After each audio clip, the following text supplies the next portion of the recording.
Good morning दोस्तों, welcome to my new blog. स्वागत है आपका हमारे चैनल में। चलिए शुरू करते हैं आज नया ब्लॉग आपके साथ। कैसे हैं आप सब? बढ़िया होने भी चाहिए। और नवरात्र का आज 7वां दिन है। चलिए ऊपर छत में मेरे हवन की लकड़ियाँ पड़ी हुई पतली पतली, उनको लेके आते हैं। और ये रहे मेरे जुलूस। रोम रोम भाइयों, सिस्टम पार देंगे, सिस्टम पार देंगे। देखिए कैसे आराम कर रहा है ये, देखा आपने। चलिए चलते हैं ऊपर, फिर आपसे मिलते हैं।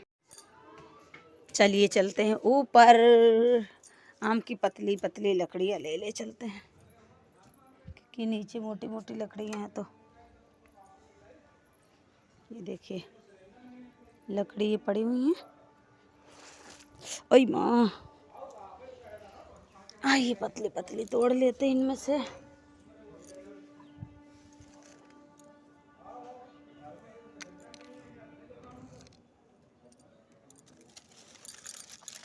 पतली पतली लकड़ियों से हवन बहुत जल्दी जल जाता है, अच्छे से जलता है।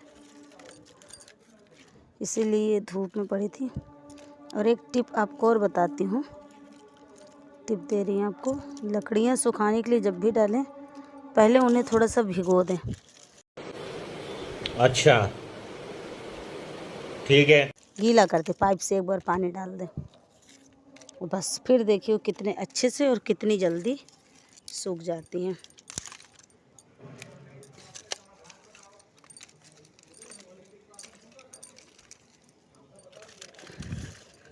ये कितनी लकड़ी पड़ी है ना, बढ़िया हवन के लिए मुझे खूब लकड़ी हो गई। तो चलिए ले चलते हैं, उठाएं कैसे इनको।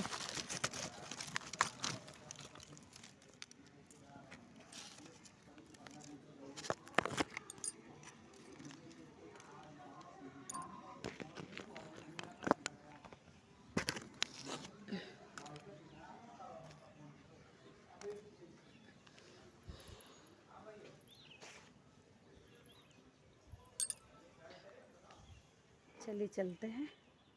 देखिए हमारे गुड़हल के फूलों में कलियां भी हैं, कितनी सुंदर सुंदर। और देखिए सामने फूल भी निकले हुए हैं। चलिए चलते हैं नीचे। ये मैंने देखिए इतनी सारी लकड़ियां ले ली हैं हवन के लिए। हवन इससे बहुत अच्छे से जलता है। देखिए मेरा केले का पेड़ कितना अच्छा है। अच्छा है ना केले का पेड़? अरे अरे अरे, गिरो ना गिरो ना।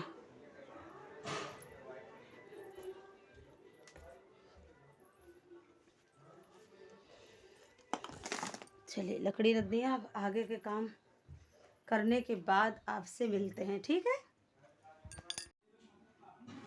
चलिए लकड़ियों को कर लेते हैं छोटे छोटे पार्ट्स में, रखने में थोड़ा सा आराम रहेगा। इनको तोड़ लेते हैं अच्छे से। देखिए तोड़ के रखने से लकड़ियों का फिर साइज अच्छा हो जाता है ना हवन में जलाने के लिए।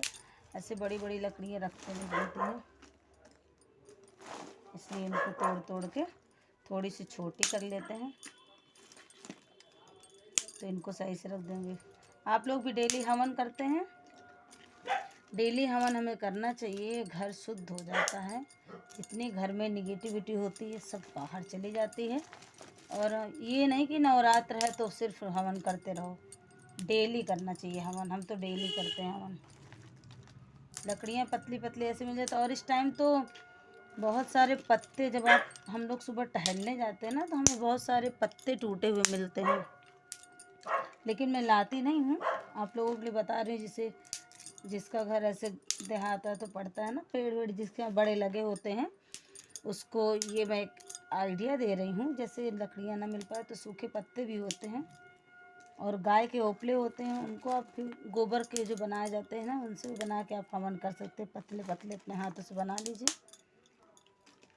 तो हवन उससे आराम से हो जाता है। और हवन करना चाहिए। और आज हमारा नवरात्र का 7वां दिन है। कल हमारी अष्टमी। अष्टमी में फिर से जिन लोगों ने पहला और अष्टमी को व्रत रखा होगा तो उनका कल व्रत पड़ेगा, क्योंकि बहुत से लोगों को पता भी नहीं होता। मैंने तो पंडित जी से पूछा है, तो कल अष्टमी है और परसों नवमी है। तो परसों नवरात्र का पूरा 9 दिन का जिनका व्रत होता है ना, उनके व्रत का पारण सुबह 7 बजे के बाद, पूजा आप करने के बाद सुबह 7 बजे के बाद पारण कर सकते हैं। हमने अपने यहाँ के पंडित जी से फ़ोन से पूछा था कल, तो उन्होंने बताया कि 7 बजे के बाद आप पारण कर सकते हो। तो फिर आप प्रसाद खा के व्रत अपना तोड़ सकते हैं। उसके बाद आपकी जो इच्छा हो आप वो खा सकते हैं। नवरात्र के व्रत के बाद हो गया आपका 9 दिन का भी व्रत कंप्लीट हो जाएगा कल के बाद से। जी हाँ, और ये देखिए मेरे पास ये आ गई है धतूरे की लकड़ी। धतूरा भी मेरे यहाँ ऊपर लगा था ना, तो उसकी भी लकड़ी है। धतूरे का पेड़ बीजे जहाँ जहाँ गिरते हैं ना, वहाँ वहाँ निकल आता है। क्यारी तो हम लोगों ने इस छोटी कर दी थी थोड़ी, बाकी पेड़ थोड़े बचा के रखे हैं। आप लोगों ने भी कन्या पूजन वूजन तो किया होगा नवरात्र में। सब लोगों ने नवरात्र पूजन करना चाहिए, पूजा पाठ अच्छे से करना चाहिए। घर में सुकून रहता है पूजा पाठ करने से, आपको खुद ही सुकून मिलेगा पूजा पाठ करने से। मेरी जब शादी हुई थी तो मैं जब अपने ससुराल गई थी पहली बार, तो वहाँ पे भगवान जी नहीं थे, क्योंकि हमारे ससुराल में सभी लोग थे आर्य समाजी, तो उनके यहाँ पूजा वूजा नहीं की जाती थी। और हम लोग तो पूजा करते ही करते हैं, तो कैसे करें क्या करें।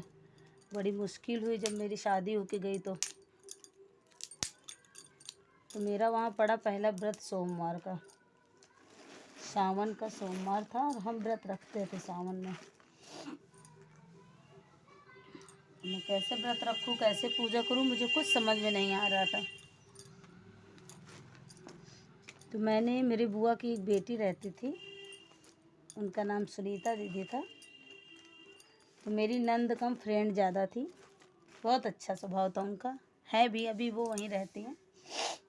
तो मैंने उनसे पूछा कि दीदी कैसे क्या करें, हमारा व्रत है, हमें पूजा करनी है। तो बोली अरे यहाँ पूजा वूजा नहीं हो पाएगी, यहाँ भगवान जी की फ़ोटो तो नहीं है। तो हमने कहा अरे बड़ी मुश्किल हो गई है, तो कैसे क्या करें। तो ऑडियो की कैसेट उस टाइम बहुत चलती थी, ऑडियो का ज़माना था, टेप पे जो बजा जाते थे गाने वाने। तो मैंने देखा कि एक रूम में वो सारी कैसेटें बिल्कुल लाइन से भरी हुई रखी हैं। तो मैंने क्या किया, एक मिनट रुकिए। तो मैंने जब अपनी दीदी से पूछा, अपनी नंद जी से, वो मेरी बुआ सास की बेटी थी, कि दीदी हमें पूजा करनी है और मैंने शंकर जी का सावन का व्रत रखा हुआ है, कैसे क्या करें। तो उन्होंने हमसे बोला कि यहाँ पे पूजा वूजा तो संभव है भाई, असंभव है। हमने कहा क्यों करे, कि ये लोग आर्य समाजी हैं, इनके यहाँ पूजा वूजा नहीं होती है। हमने कहा, मन में सोचा हमने, अरे यार तो बड़ी प्रॉब्लम हो गई, अब कैसे क्या करें हम। तो मैं अपने कमरे में जाके बैठ गई चुपचाप। मैंने व्रत तो रखा ही था, फिर मैंने देखा कि कमरे में मेरे कैसेट रखी हुई, पूरी एक अलमारी फुल कैसेटें लगी हुई थी वहाँ पे। तो मैंने थोड़ा सा माइंड यूज किया। हम लोग लाला है ना, तो लाला लोगों के पास दिमाग एक्स्ट्रा भगवान जी देते हैं। तो मैंने उन कैसेटों में देखा कि इनमें कि कोई शंकर जी के गाने की देखे कैसेट है क्या। मैं एक एक कैसेट को अच्छे से देखने लगी, लाइन से पढ़ने लगी कि शिव भजन कोई है या शंकर जी का कुछ भी इसमें कैसेट में नाम भी मिल जाए। तो मुझे एक कैसेट वहाँ मिल गई शंकर जी के नाम से। तो मैंने, आप गेस भी नहीं करेंगे मैंने कैसे अपना व्रत पूरा किया। मैंने वहाँ से शंकर जी वाली कैसेट निकाल ली और उसका पूरा रैपर मैंने बाहर निकाला। उसमें शंकर जी की फ़ोटो, नंदी बाबा की फ़ोटो, गणेश जी की फ़ोटो, सबकी थी, उनके परिवार की सभी की फ़ोटो थी, और मुझे वही चाहिए ही था। तो मैंने क्या किया, मैंने अच्छे से चौक पूजन किया, सब कुछ किया। फूल तो मिल जाते थे, फूल की क्यों, मैं शौकीन थी पेड़ों की, तो मैं फूल लगा के रखती थी अपने छत में भी। तो मैंने जब इतना काम किया कि मैंने फूल की तो व्यवस्था कर ली, तो मैंने चौक पूजन किया और अच्छे से मैंने जब चौक पूजन कर लिया, तो मैंने एक पीढ़े पे, लकड़ी के पीढ़े पे आसन लगाए भगवान जी का, और उसी रैपर को मैंने खोल के रख दिया पूरे में। तो मुझे तो फ़ोटो तो मिल गई मुझे शंकर जी की। फिर मैंने फूल वूल चढ़ा के उनकी आरती वारती की, दीपक उपक प्रज्वलित किया, प्रसाद वसाद चढ़ाया। मैंने सब अच्छे से पूजा अपनी विधि विधान से मैंने पूरी कर ली। फिर मैंने अगले व्रत आने के पहले मैंने अपनी मम्मी को फ़ोन भी किया, सब कुछ बताया मैंने उनसे। मैंने कहा मम्मी शादी तो मेरी हो गई है, लेकिन यहाँ पे भगवान जी नहीं है एक भी, पूजा करने में बड़ी दिक्कत होती है, कैसे क्या करें। तो उन्होंने बहुत सपोर्ट किया मेरा। आज भी मेरे मम्मी पापा मेरा हर चीज़ में सपोर्ट करते हैं, हर चीज़ में। मुझे कुछ भी नहीं कहना पड़ता, मेरे पापा सब कुछ पहले से अरेंज कर देते हैं।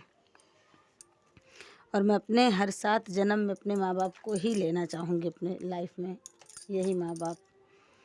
तो मैंने मम्मी को फ़ोन किया, मैंने बताया मम्मी ऐसी ऐसी बात है, आज हमने ऐसे व्रत किसी तरह अपना पूरा कर लिया।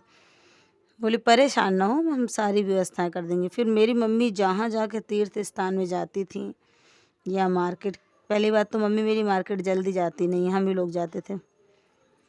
तो जहाँ जहाँ मेरी मम्मी तीर्थ स्थान जब जाती थी घूमने या तो परिवार के साथ किसी साथ, तो मेरे लिए वो मूर्तियाँ, फ़ोटो, भगवान की पूजा की सामग्री, कुछ ना कुछ वो हमेशा खरीद के लाती थी, हमेशा।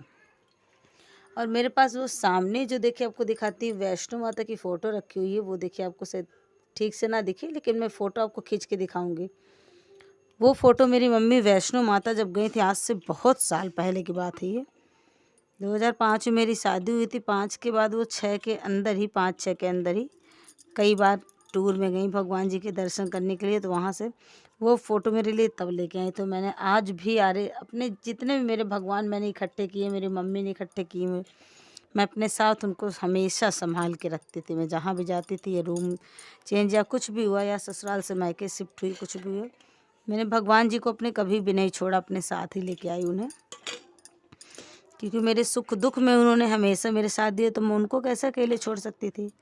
इसलिए मैंने उन्हें हमेशा अपने साथ रखा। और आज भी मेरे साथ मेरे सभी भगवान जी हैं, उनके आशीर्वाद से सब कुछ अच्छा रहता है। तो मैंने किसी तरह व्रत किया, फिर मैंने सारे भगवान जी इकट्ठे के लिए। फिर मेरे ससुराल में भी धीरे धीरे सबके अंदर पूजा करने की इच्छा जागृत होने लगी। और मुझे देखते तो मेरी भतीजियाँ, मेरी जिठानी, सब लोग वो भी पूजा करने लगी धीरे धीरे। मेरी भतीजियाँ, मेरी भांजी मुझे बहुत प्यार करती थी, दोनों तीनों सब मिलके। बच्चे मुझे खुद बच्चों से बहुत प्यार रहता है, इसलिए बच्चे भी मुझे बहुत प्यार करते हैं। सब हम लोग पूजा करते थे साथ में, तो वो भी आ जाते थे सब लोग, फिर आरती करते थे। फिर मैं नवरात्र का व्रत भी वहाँ रखती थी, व्रत मैं हमेशा से रखती हूँ। तो धीरे धीरे मेरी जिठानी ने भी पूजा करना शुरू किया, और मेरी सास लोगों ने भी पूजा पाठ का महत्व जाना। उन्होंने अब कभी भी किसी भी मंदिर के बाहर से निकलती थी तो प्रणाम भी करना उनको आने लगा, सब कुछ करने लगी। इसलिए मैं आप एक बात बताना चाहती हूँ कि आप आर्य समाजी हों या किसी भी आप उससे हों, पूजा पाठ से भगवान से उसमें से क्या लेना देना होता है। आप भगवान की पूजा करिए। भगवान ने ये नहीं मना किया है कि आप आर्य समाजी, क्या बोलते हैं, आर्य समाजी से, आर्य समाज उससे हैं तो आप पूजा पाठ बंद कर दीजिए। बिल्कुल नहीं, आप खाना नहीं बंद कर सकते हैं तो आप पूजा क्यों बंद करेंगे। हमारे सुख दुख के साथ ही हमारे भगवान ही होते हैं ना। हम किसी भी कष्ट में होते तो हम सबसे पहले उन्हीं को याद करते हैं ना। इसीलिए हमारे भगवान हम लोगों के पास एक न एक चिंताएं ज़रूर बना के रखते हैं। अगर वो सब कुछ पूरा करने लगेंगे तो मैं यही कहना चाहती हूँ कि आप भगवान से परहेज मत करिए, आप बुराइयों से परहेज करिए। आपके मन में कुछ गलत ख्याल आते हैं तो आप उन्हें रोकना बंद करिए। बाकी भगवान से दूर रह के हम कभी खुश नहीं रह सकते हैं। उनका आशीर्वाद हमारे ज़िंदगी में चाहिए ही चाहिए। जैसे बच्चों के लिए माँ बाप ज़रूरी, वैसे हम लोगों के लिए भी भगवान ज़रूरी। भगवान हम लोगों के माता पिता के ही समान हैं। वो हमेशा हम लोगों का अच्छा ही सोचते हैं, भला ही सोचते हैं। इसलिए आप लोग भी अच्छे से पूजा पाठ किया करिए। आपके घर में जो भी परेशानी है वो हमेशा हमेशा के लिए दूर हो जाएंगी, सिर्फ पूजा पाठ करने से, अच्छे कर्म करने से, दया करने से। सबके ऊपर दया करना सीखें, कठोर बन के मत रहिए। जैसे आपको मैं अपनी ये शिवलिंग दिखाना चाहती हूँ, ये देखिए। आप कैसे कर सकते हैं मैं ये कहाँ से मैं लेके आई हूँ इसे नहीं, भगवान जी माफ़ करना, इन्हें मैं कहाँ से लेके आई हूँ।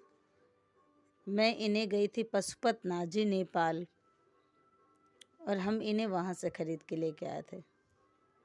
मेरे भोलेनाथ की शिवलिंग है ये पशुपतनाथ जिसे हम लेके आए थे। इसी तरह हमने बहुत सारी फ़ोटोज़, मूर्तियाँ भगवान जी की सब कुछ इकट्ठे किए हैं। पूजा पाठ करते रहिए हमेशा, आप सबसे मेरा यही निवेदन है। कभी भी भगवान से मत दूर भागिए, बुराइयों से दूर भागिए। जो बुरी आदतें हैं आपके अंदर उन्हें छोड़िए, भगवान जी की पूजा पाठ ज़रूर करिए, ठीक है। मेरी बातें अगर बुरी लगी हो तो उसके लिए मैं पहले से आपसे माफ़ी मांगना चाहती हूँ। हमारे समाज के हैं तो क्या हुआ, आप भगवान की पूजा करिए, फिर आपको बताइएगा मुझे कि आपको कैसा फील हो रहा है। आपको बहुत अच्छा लगेगा, बहुत अच्छा लगेगा, ठीक है। मेरा वीडियो अगर आपको अच्छा लगता है तो चैनल को सब्सक्राइब करें, वीडियो को लाइक करें और ज़्यादा से ज़्यादा शेयर करें, क्योंकि आपके सपोर्ट की मुझे बहुत ज़रूरत है। आपका एक लाइक मेरे लिए बहुत काम आएगा। आपका एक चैनल सब्सक्राइब कर देंगे, वीडियो देख लेंगे तो आपका कुछ नहीं बिगड़ेगा। इसलिए मुझे मौका दे आगे बढ़ने का। अपना ध्यान रखें और साथ साथ में अपने परिवार का भी ध्यान रखें, ठीक है। राधे राधे, जय श्री कृष्ण।